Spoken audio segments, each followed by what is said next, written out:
Assalamualaikum warahmatullahi wabarakatuh. Alhamdulillah, salawat dan salam kepada Rasulullah Muhammad sallallahu alaihi wasallam.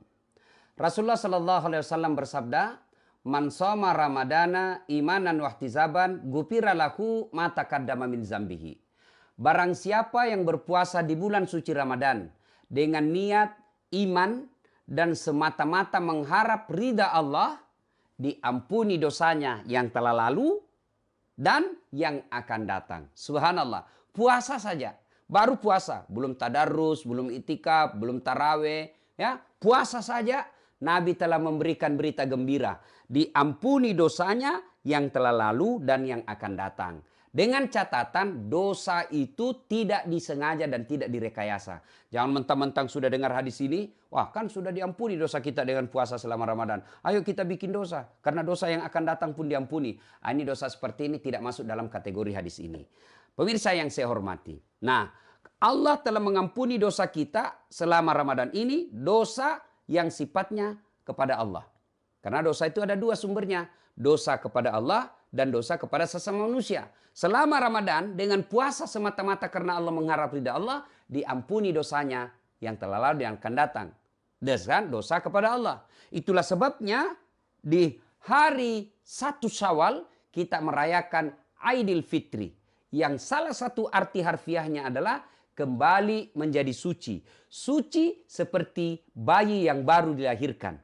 Dengan catatan, dosa bagaimana diampuni Allah di bulan suci Ramadan? Dosa yang sifatnya berhubungan kepada Allah Subhanahu wa taala. Sementara dosa kepada sesama manusia, dosa kepada istri, dosa kepada suami, dosa kepada teman kantor, dosa kepada tetangga, belumlah diampuni sebelum minta maaf sama yang bersangkutan. Nah, karenanya bangsa Indonesia punya tradisi yang disebut halal bihalal. Kenapa? Karena dosa kepada Allah ini salah kita sudah bersihlah dosa kita kepada Allah. Insya Allah sudah diampuni. Tapi tinggal lagi dosa yang satu, dosa kepada sesama manusia. Untuk menyempurnakan kesucian kita, dosa kepada Allah hapus, maka kita harus bersihkan dosa kepada sesama manusia.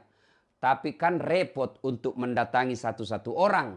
Maka kita bangsa Indonesia punya tradisi yang disebut halal bihalal. Kalau negara jiran kita, Malaysia lebih cenderung mengatakan open house. Tapi kita halal bihalal. Halal bihalal ini bahasa Arab yang hanya dipakai di Indonesia. Kalau kita ke Timur Tengah itu tidak ada bahasa halal bihalal kita temukan. Ini hanya khas Indonesia, khasanah Indonesia. Yang makna terpentingnya adalah kita saling memaafkan. Bapak minta maaf sama saya pun dengan ikhlas memaafkan. Berarti halal bihalal itu entry pointnya, intinya adalah saling memaafkan.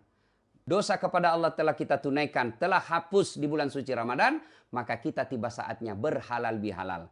Tapi karena tahun ini ada wabah di tengah-tengah kita, maka halal bihalalnya bukan secara seremoni berkumpul di satu tempat, tapi tinggallah kita menelpon, video call, lalu kita memohon maaf atas dosa dan kesalahan.